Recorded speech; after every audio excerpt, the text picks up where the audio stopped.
सत्संगित जी, प्यार से कहना टान न काज।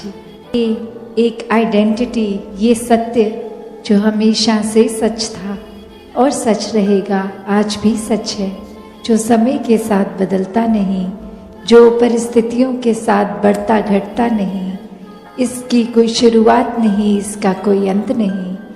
तो ये सच, इसको देखा जा सकता है, इस परमात्मा को अपने जीवन में लाया जा सकता है और फिर इस परमात्मा के साथ हर पल जीवन का इसके एहसास में रहकर भक्ति की जा सकती है।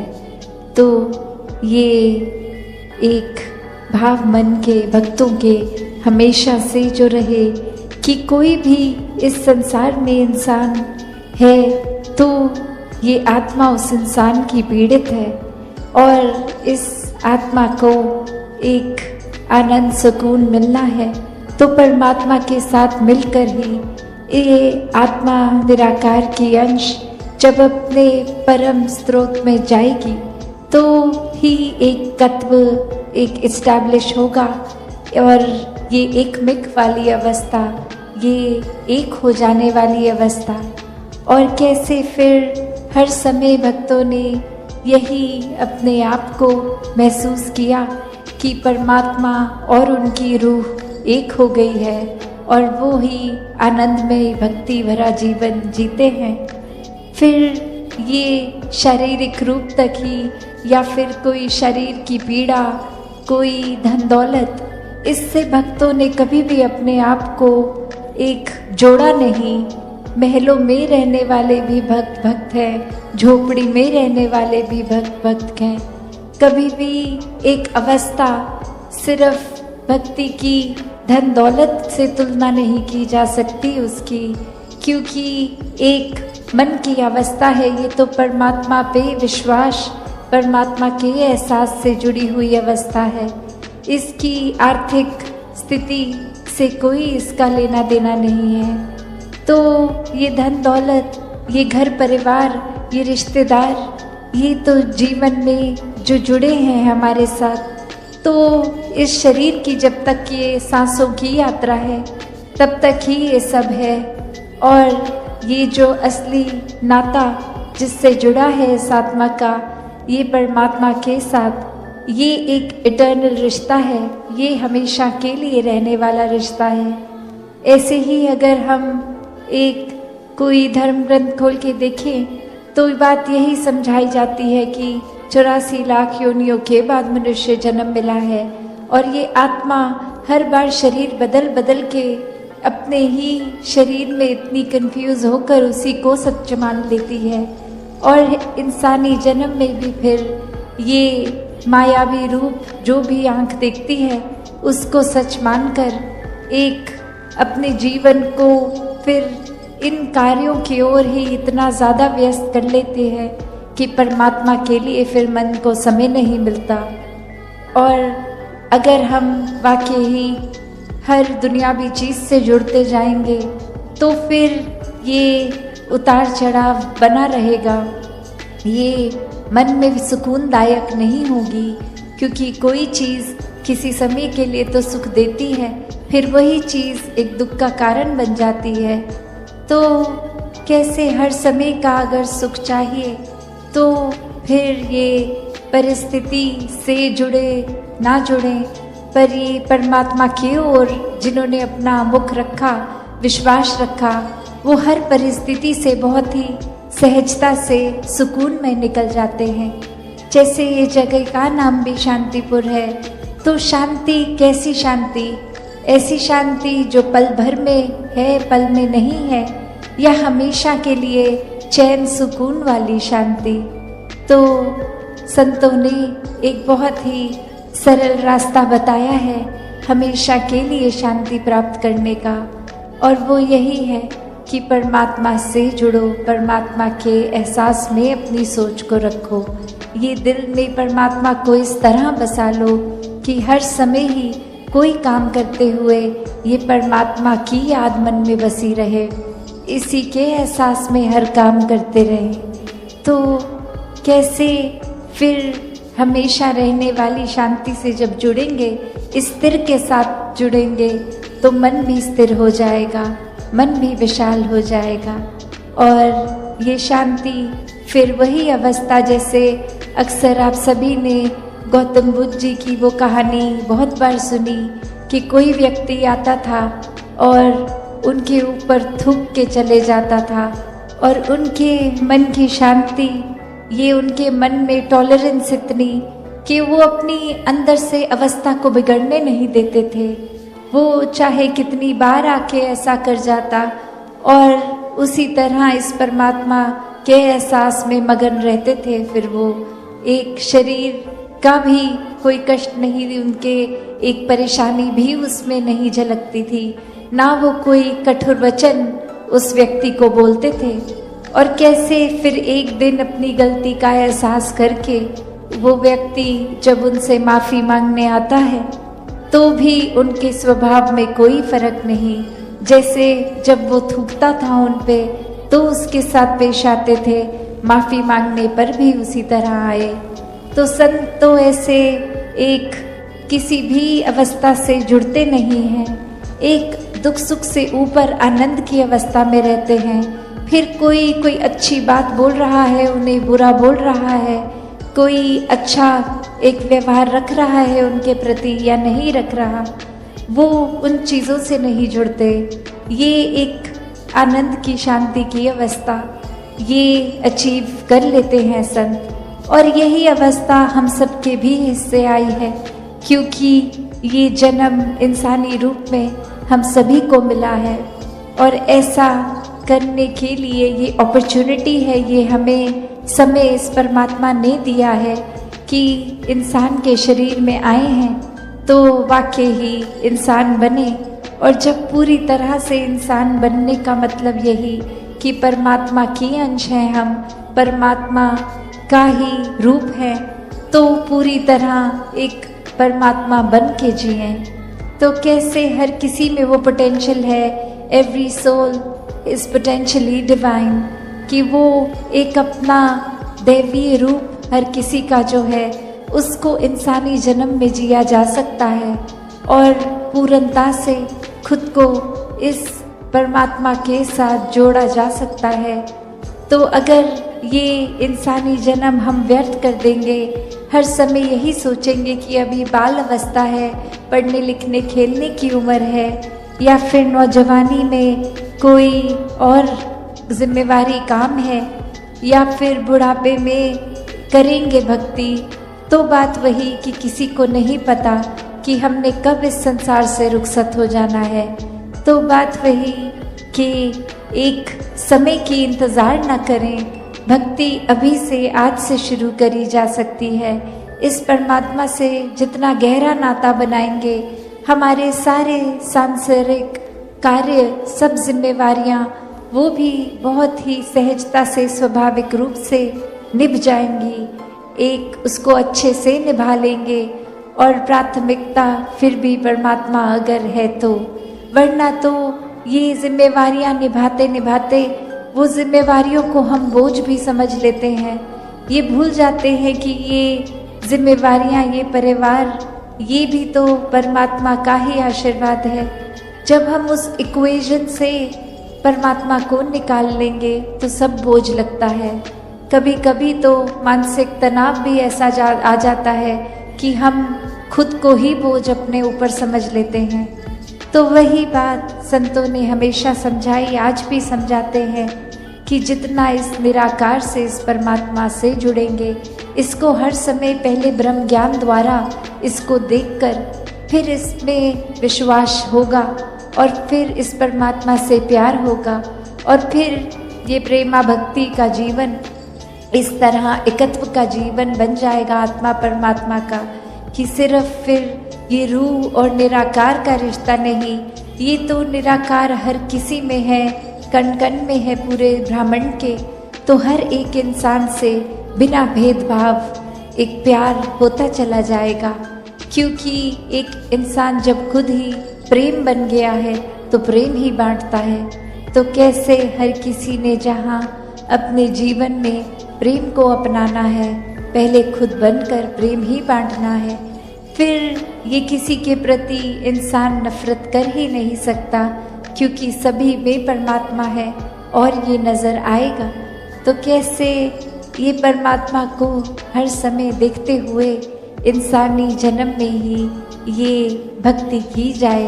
एक मुक्ति की बात जो है, ये जीते जी फिर संत तो जीवन मुक्त हो जाते हैं। एक जीवन के उतार चढ़ाव, ये जंजाल, ये भरम बुलेखे, ये जीते जी ही आत्मा को एक बंधन कटे हुए जब ब्रह्म ज्ञान मिल जाता है और जब आंखें बंद हो जाती हैं, मृत्यु आ जाती है, तो भी इस आत्मा को पता है कि ये शरीर के बाद अब जाना कहाँ है।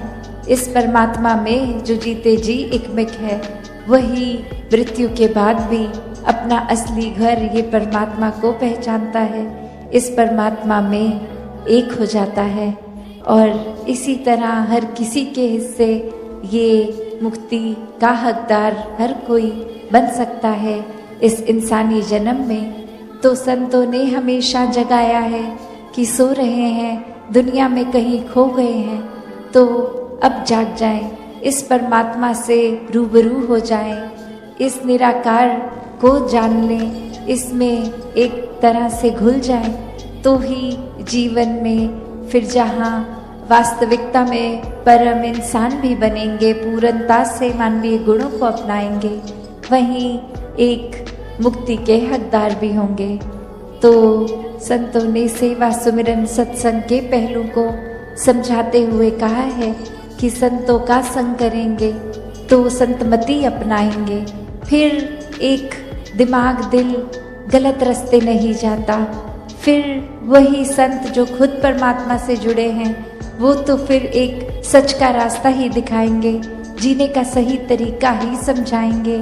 तो सत्संग की महत्वता संतों के कारण, एक मन से सुमिरन, इस नाता, ये जो परमात्मा से नाता है, इसको स्ट्रॉन्ग करने के लिए, इसको और मजबूत करने के लिए सुमिरन मन से इस परमात्मा के लिए, और सेवा भाव, सांस, फिर चाहे तन स्वस्थ हो या अस्वस्थ, एक ये सुकून मन का वैसा ही कायम दायम रहेगा।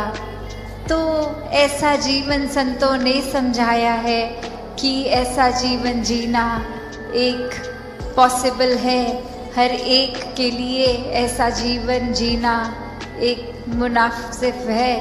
तो कैसे इसको जिए? तो बात वही कि परमात्मा से जुड़ के हर समय के सुकून में रहें। और अब अगर आगे सोचें कि ये ब्रह्म ज्ञान भी जीवन में आ गया, एक निराकार के एहसास में भी रहने लगे, सेवा, सुमिरन, सत्संग भी करने लगे, पर एक मन का बदलाव अगर नहीं है तो फिर ये ज्ञान भी मन में नहीं टिकता। और मन से जुड़ी हुई जो पहली चीज़ आती है वो अहंकार तजना, वो एक समर्पित भाव, मन को एक अपने होने के इस एहसास से हटना होगा और इस परमात्मा के लिए हर हमेशा अर्पित रहना है, एक सेवा में अर्पित रहना है। तो ये सुकून यहाँ समर्पित होने के बाद जो मिलता है, तो कैसे समर्पण के साथ सुकून। तो अपने जीवन में जहाँ हम समर्पण की बात करते हैं, तो ये समर्पण कैसा समर्पण है? एक समर्पण सिर्फ ये तो नहीं कि कभी अक्सर जीवन में हम देख लेते हैं, हम कह देते हैं कि हमसे कोई सीनियर है, वो कुछ ऑर्डर्स दे रहे हैं और हम करते चले जा रहे हैं। अक्सर किसी ना किसी प्रोफेशन में देखा है, ऑफिसेज में या किसी भी सर्विस में, तो एक सीनियर का ऑर्डर मान लेना या फिर कोई अथॉरिटेटिव पर्सन, कोई टीचर, कोई और इस तरह से जो हम पे कोई बात करते हैं और वो मान लेना, वो अक्सर ये रूप उसका समर्पण का नहीं बन पाता। क्योंकि ये रूप तो वो डर से है कि वो जो कह रहे हैं वो करना ही होगा, वरना नौकरी से निकाल दिए जाएंगे, वरना फिर कोई और इस बात की रेपकशन हो सकती है। तो एक वो बात मानना वो हर प्रोफेशन में हो जाता है, पर मन वहाँ समर्पित नहीं होता। वो किसी भय के कारण या किसी और अन्य कारण से समर्पण होता है। तो यहाँ समर्पण होना मतलब एक दिल में प्रेम को रखते हुए प्रेम से समर्पित होना, ये प्यार से अपने आप को खोकर सिर्फ इस परमात्मा का होकर, ये समर्पित भाव मन का अगर इस तरह का समर्पण है तो वो मुबारक समर्पण है। तो कैसे एक अक्सर बात ये होती है कि हमने समर्पण अगर कर दिया तो ये जो इतने सालों में अक्सर अगर हम सोच के भी देखें कि छोटी उम्र से ही पढ़ते लिखते एक डिग्रियां मिल गई, एक हमें कोई और उपाधि मिल गई, तो ये कमाने के लिए चाहे कितने वर्ष लग गए, पर जब समर्पण की बात आती है, अहंकार को तजने की, अहंकार गंवाने की, तो उसमें उतने ही साल नहीं लगते। ये तो एक पल में ही समर्पण हो जाता है।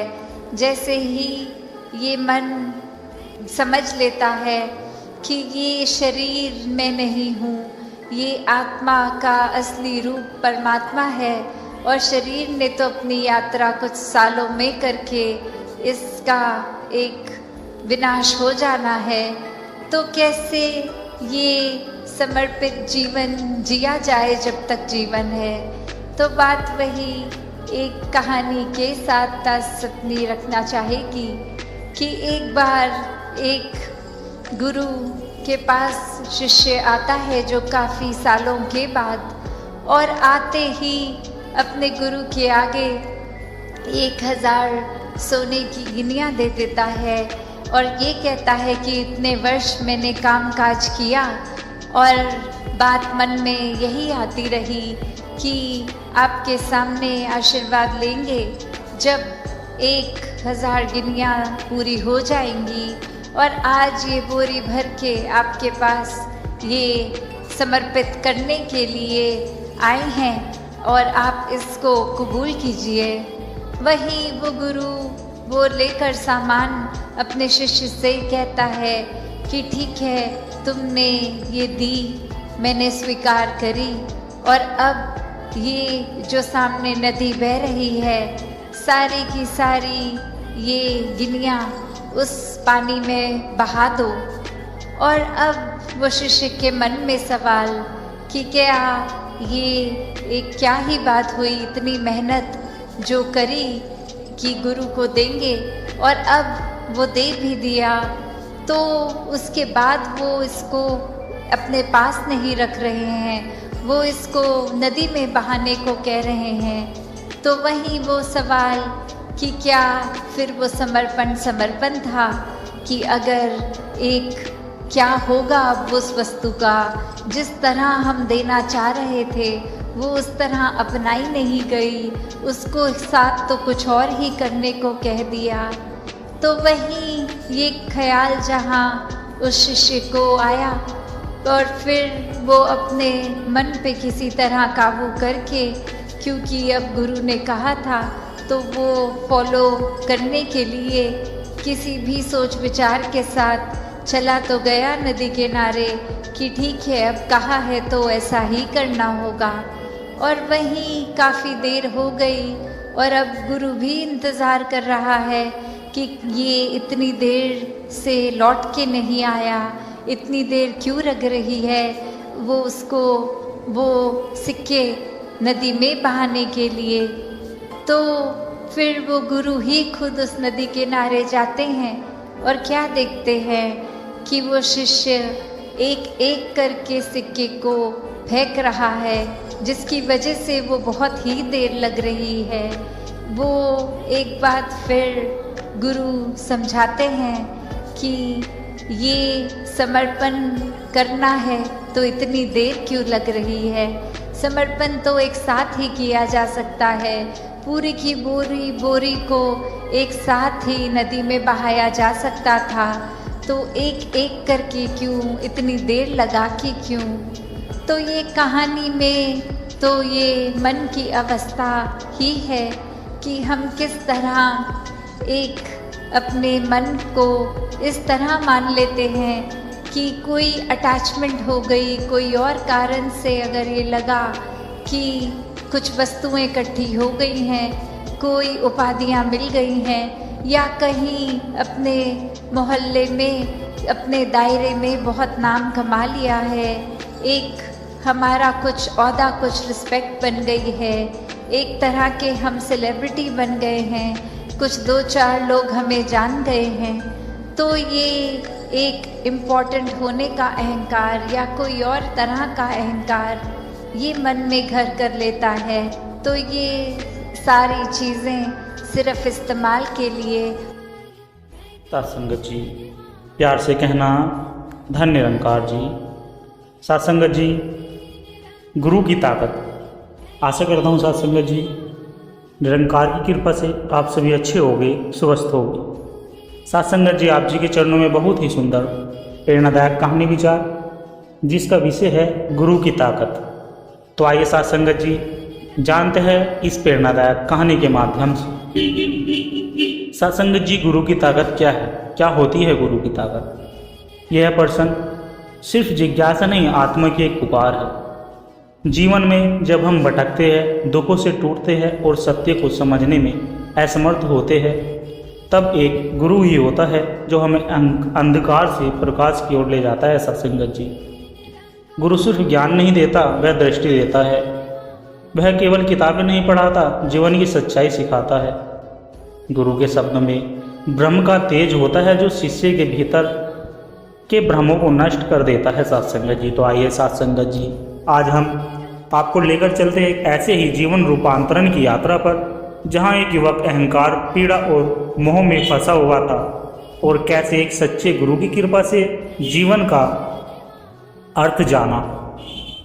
यह कहानी है किसान की और उसके गुरु की। सत्संगत जी, किसान एक पढ़ा लिखा, समझदार लेकिन अत्यधिक अहंकारी युवक था। वह कहता था, गुरु क्या है गुरु? मैं खुद अपना गुरु हूँ, मुझे किसी की ज़रूरत नहीं। उसके पास पैसा था, प्रसिद्धि थी, लेकिन आत्मिक शांति नहीं थी। उसकी माँ एक परम श्रद्धालु महिला थी और हमेशा कहती थी कि बेटा, गुरु के बिना ज्ञान अधूरा है। किसान हंसते था और कहता, माँ ये सब पुराने ज़माने की बातें हैं। एक दिन किसान की ज़िंदगी में बड़ा झटका लगा। व्यापार में भारी नुकसान, रिश्ते टूटने लगे और शरीर में रोग भी लग गए। जो दोस्त और संबंधी उसके चारों ओर मंडराते थे, अब उससे दूर होने लगे। सत्संगत जी, अब वह विशाल बंगले में अकेला पड़ा रहता था, तन से भी मन से भी। सत्संगत जी, माँ वृद्ध थी, गंभीर रूप से बीमार थी। उन्होंने अंतिम बार ईशान से कहा, अगर मुझ में प्रेम है, अगर मुझसे प्रेम है तो एक बार मेरे गुरु के पास चलो, बस एक बार। ईशान माँ की बातों को टाल न सका। उसने सोचा, चलो माँ की खुशी के लिए एक बार किसी बाबा से मिल लेते हैं। सत्संगत जी, गुरु जी के गांव के बाहर एक सादे आश्रम में रहते थे। कोई दिखावा नहीं, कोई चमत्कार नहीं। गुरु ने ईशान को देखकर कहा और मुस्कुराए, बेटा बाहर बहुत कुछ जान लिया, क्या आप भीतर का सफ़र करना चाहोगे? ईशान चौंक गया। बिना कहे ये सब कैसे जान गए, कैसे? गुरु बोले, जिसे तुम मैं कहते हो वह शरीर नहीं, यह आत्मा है, परमात्मा का ज्योति अंश है। और गुरु वही होता है जो तुम्हें खुद से मिलवा दे। सत्संगत जी, गुरु ने कोई उपदेश नहीं दिया, बस उसे प्रेम और मौन का अनुभव कराया। धीरे धीरे ईशान सत्संग में आने लगा। उसे अब शब्द नहीं, भाव छूने लगे। गुरु ने उसे ब्रह्म ज्ञान दिया, निरंकार हर जगह है और तेरा असली रूप आत्मा है। किसान अब पहले जैसा नहीं रहा, जीवन का रंग बदलने लगा। सत्संगत जी गुरु की शक्ति से उसके रोग ठीक होने लगे, लेकिन चमत्कार से ज़्यादा बदलाव उसके मन में हुआ। अब वह विनम्र हो गया था, करुणावान हो गया था। सत्संगत जी जहाँ पहले वह दूसरों को तुच्छ समझता था, अब हर किसी में उसे परमात्मा की झलक दिखने लगी। सत्संगत जी शाम अब सत्संग करता, जरूरतमंदों की सेवा करता और दूसरों को भी उस गुरु से मिलाने लगा। उसकी वाणी में अब अहंकार नहीं था, अनुग्रह था। सत्संगत जी लोग उसे प्रेरणा लेने लगे। एक दिन किसी ने उससे पूछा, सत्संगत जी कि तुम इतनी ऊंचाई पर कैसे पहुंचे? तो ईशान ने मुस्कुराकर कहा कि मेरे गुरु की ताकत ने मुझे अंधकार से निकालकर ब्रह्म में स्थापित कर दिया। सत्संगत जी गुरु कोई साधारण मनुष्य नहीं होता, वह हमारे अज्ञान का अंधकार काटकर हमें सत्य की रोशनी में खड़ा करता है। जिस तरह सूरज के उगते ही अंधकार मिट जाता है, वैसे ही गुरु कृपा से भ्रम, मोह और दुख सब समाप्त हो जाते हैं। सत्संगत जी गुरु की ताकत वही समझ सकता है जिसने खुद को उनके चरणों में समर्पित कर दिया हो। सत्संगत जी एक सवाल जिसने जीवन बदल दिया। राजस्थान के एक छोटे से गांव धर्मपुर में एक युवक जिसका नाम विक्रम था, वह रहता था। वह एक तार्किक बुद्धिजीवी किस्म का व्यक्ति था, जो हर चीज को तर्क और अनुभव की कसौटी पर परखता था। बचपन से ही वह पढ़ाई में तेज था और शहर जाकर बड़ी डिग्रियां हासिल की।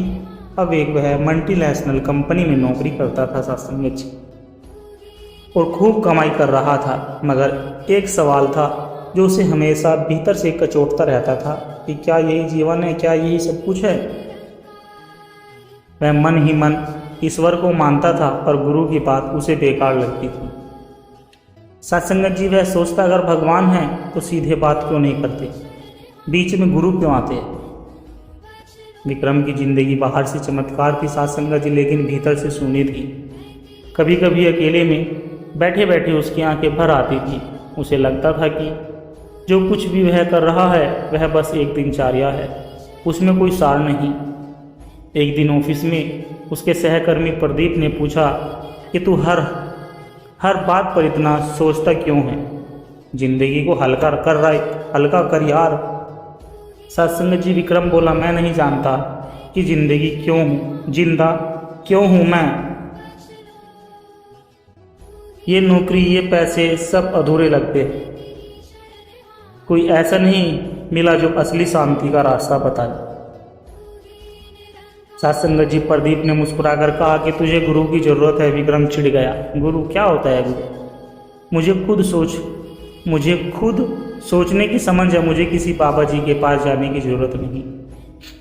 प्रदीप ने कुछ नहीं कहा, बस एक सत्संग के लिंक व्हाट्सएप पर भेज दी जिसमें लिखा था, अगर मन कभी बहुत थकने लगे तो इसे देख लेना। सत्संग का पहला अनुभव। एक दिन ऑफिस में झगड़े और मानसिक थकावट से परेशान होकर विक्रम ने वो लिंक चला ली। वीडियो में एक संत अपने प्रवचन में बोल रहे थे कि संसार का हर ज्ञान आपको बाहर की दुनिया दिखाता है, लेकिन गुरु का ज्ञान भीतर की यात्रा कराता है। और सत्संग जी जब तक भीतर का दरवाजा नहीं खुलता तब तक बाहर कुछ भी संपूर्ण नहीं लगता। सत्संग जी विक्रम जैसे ठिठक गया। उसे लगा जैसे किसी ने उसके भीतर के पर्सन को आवाज दे दी हो।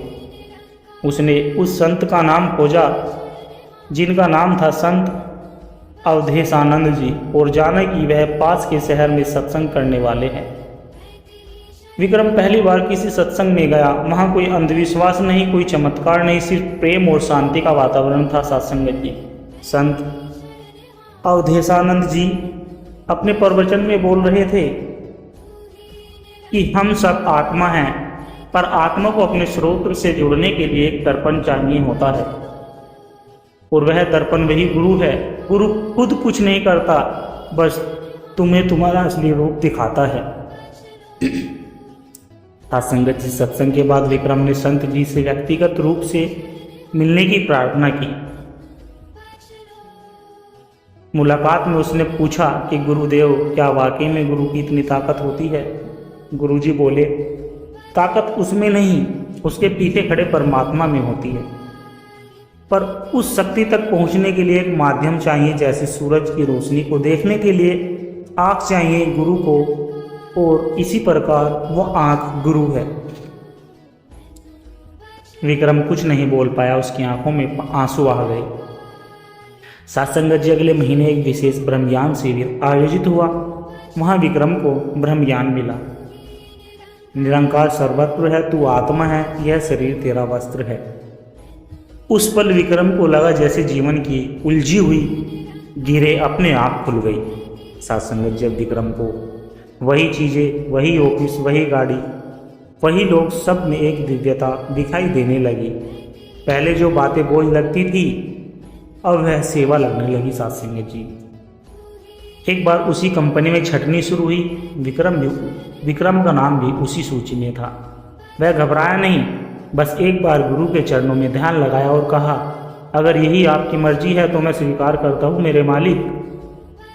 अगले ही दिन उसे एक नई कंपनी से कॉल आया, वह भी 3 गुना पैकेज के साथ। वह सत्संगत जी समझ गया कि गुरु की ताकत चमत्कार नहीं करती, बल्कि भीतर की स्थिरता देती है, और यही स्थिरता चमत्कार बन जाती है। सत्संगत जी, अब विक्रम केवल नौकरी नहीं करता था, वह हर रविवार सेवा केंद्र जाता, सत्संग करता, और जो नए लोग आते उन्हें प्यार से ब्रह्मज्ञान समझाता। सत्संगत जी, कई बार कोई उससे पूछता कि तू इतना बदल कैसे गया, वह मुस्कुराकर कहता कि मैं नहीं बदला, गुरु ने मुझे मेरी असली पहचान दिला दी है। अब जो कुछ भी कर रहा हूँ वह उसी पहचान से कर रहा हूँ। सत्संगत जी, विक्रम पहले जैसा नहीं था। अब उसे न सवाल थे न बेचैनी। अब उसे मालूम था कि जीवन का उद्देश्य केवल जीना नहीं, जागना है, और इस जागरण की चाबी उसकी गुरु के पास थी। उसने एक डायरी में लिखा कि जो सवाल मुझे वर्षों से सोने नहीं देते थे, वो एक गुरुवाणी ने मिटा दिए। अब मैं खुद को जान पाया हूँ, क्योंकि मेरा जीवन में गुरु आ गया है। सत्संगत जी, यह है गुरु की ताकत की वह शिष्य को उसके वास्तविक स्वरूप से मिलवा देते हैं, और जब इंसान खुद को जान लेता है तो पूरी दुनिया से उसका रिश्ता बदल जाता है। सत्संगत जी, जब मैं खुद से मिला, एक बार की बात है, एक नगर में नामित नाम का एक युवक रहता था, जिसकी उम्र लगभग 35 साल थी। वह अच्छे पद पर नौकरी करता था, सुख सुविधाओं से भरपूर जीवन जीता था। उसके पास सब कुछ था, लेकिन उसके पास शांति नहीं थी। नामित को अक्सर रातों को नींद नहीं आती थी। वह छत पर टहलता और आकाश की ओर देखकर कहता, क्या यही जीवन है? सुबह उठो, काम पर जाओ, पैसे कमाओ, खाना खाओ और फिर सो जाओ, और फिर वही सब अगले दिन। क्या उसके अंदर कोई खालीपन था, वह अधूरापन जिसे वह न तर्क से समझ पा रहा था और न ही विज्ञान से। वह मंदिर जाता था, पूजा करता था, लेकिन कोई ठोस उत्तर उसे नहीं मिलता था। सत्संगत जी, एक दिन ऑफिस में काम करते हुए नामित को एक ईमेल मिला। ईमेल आध्यात्मिक संगोष्ठी, आत्मा की पहचान और ब्रह्मज्ञान। वह पहले तो हंसा, ये सब ढकोसलेबाजी है, लेकिन उसी रात फिर वही बेचैनी। उसने ईमेल दोबारा पढ़ा और न जाने क्यों अगले रविवार उस संगोष्ठी में चला गया। सत्संगत जी, वहाँ कोई शोर नहीं था, कोई चमत्कार नहीं था, बस एक शांत वातावरण था। मंच पर एक वृद्ध संत बहुत प्रेम पूर्वक अपने विचार में कह रहे थे कि मनुष्य अपने असली स्वरूप को भूलता जा रहा है। वह खुद को शरीर मान बैठा है, लेकिन वास्तव में वह आत्मा है, इस ब्रह्म का अंश है। यह सुनकर नामित चौंक गया। क्या आत्मा मैं हूँ, ये शरीर नहीं? संत ने आगे कहा, जब तक ब्रह्म ज्ञान नहीं मिलता तब तक आत्मा अपने स्रोत से बिछड़ी रहती है। गुरु ही वह सेतु है जो आत्मा को परमात्मा से मिलाता है। सत्संग जी, संगोष्ठी के अंत में नामित ने संत से मिलने का निवेदन किया। वह बोला, मुझे ऐसा लग रहा है जैसे आप मेरे मन की बातें जान रहे थे। संत ने मुस्कुराकर कहा, बेटा, जब आत्मा पुकारती है तो ब्रह्म उसे उत्तर देता है। संत ने उसे अगले दिन ब्रह्म ज्ञान सत्र में आने का आमंत्रित किया। नामित सहमति से सिर हिलाकर लौट आया। अगले दिन ब्रह्म ज्ञान मिला जब गुरु ने उसे कहा कि इस शरीर के भीतर जो देख रहा है, इस शरीर के भीतर जो देख रहा है, जो सुन रहा है, जो सोच रहा है, वही आत्मा है और आत्मा ही परमात्मा से जुड़ी हुई है। नामित की आंखें भर आई है सुनकर। उसे लगा जैसे किसी ने वर्षों पुराना अंधेरा उसकी आंखों के आगे से हटा दिया हो। उसे पहली बार ऐसा लगा कि जैसे मैं सो रहा था और अब जाग गया। अब वही ऑफिस, वही लोग, वही जीवन, पर एक नई दृष्टि के साथ, एक नई सोच के साथ। नामित अब हर किसी में परमात्मा को देखने लगा। अब वह झुंझलाता नहीं था, क्रोध नहीं करता था, क्योंकि अब उसे मालूम था ये सब निरंकार का स्वरूप है। ये मैं नहीं, ये मेरा अधीन है। वह नियमित रूप से सत्संग में जाने लगा, सेवा करने लगा। अब उसे जीवन का उद्देश्य समझ आ चुका था, स्वयं को जानना और संसार में प्रेम फैलाना। सासंगत जी, एक दिन नामित को एक भयानक खबर मिली कि उसकी माँ को ब्रेन ट्यूमर हो गया है। पहले होता तो नामित टूट जाता, लेकिन अब वह नहीं। वह माँ के पास गया, हाथ जोड़े और बोले, माँ अब जो भी होगा गुरु की मर्जी से होगा। मैं सेवा करूँगा, दवा करूँगा, लेकिन अंतिम निर्णय इस निरंकार पर होगा। माँ की हालत गंभीर थी, लेकिन एक रात उन्होंने नामित से कहा, बेटा मुझे संतोष है कि तू जाग गया है। अब मुझे जाने का डर नहीं। कुछ दिन माँ परमात्मा में विलीन हो गई। नामित की आंखों नम थी पर मन शांत था। उसे अब जीवन और मृत्यु दोनों के पार देखना आ गया था। सत्संगत जी, सालों बाद नामित खुद एक सत्संग में मंच पर बैठा था। उसने संतों से कहा कि मैंने बड़ी डिग्री ली, बड़े शहर देखे, बड़ी कमाई की, लेकिन जब तक मैंने खुद को नहीं पहचाना तब तक सब अधूरा था। गुरु ने मेरी आंखें खोल दी। पहले मैं खुद को शरीर समझता था, अब जान गया कि मैं आत्मा हूँ, शरीर नहीं। और जब आत्मा ब्रह्म से जुड़ती है तब जीवन सच्चा हो जाता है। सत्संगत जी, गुरु की कृपा से ही आत्मा परमात्मा से मिलती है। जिस दिन हम खुद मिल जाते हैं वही दिन अगली जन्म होता है, असली जन्म होता है। सत्संगत जी, गुरु सिर्फ रास्ता नहीं बनाते हुए हमारी पहचान दिलाते हैं। और जब इंसान को खुद पहचान लेता है फिर वह संसार में जीते हुए भी मुक्त हो जाता है। सत्संगत जी, दास के द्वारा कहे गए प्रेरणादायक कहानी विचार यदि आप जी को अच्छे लगे हो तो लाइक करें, शेयर करें और कमेंट बॉक्स में धन्य निरंकार जी जरूर लिखें। और दास के चैनल को सत्संगत जी सब्सक्राइब जरूर कर दे। और सत्संगत जी दास को आशीर्वाद दे, हर रोज आप जी के चरणों में ऐसी सुंदर सुंदर प्रेरणादायक कहानी विचार लेकर आता रहूं। सत्संगत जी प्यार से कहना, धन्य निरंकार जी।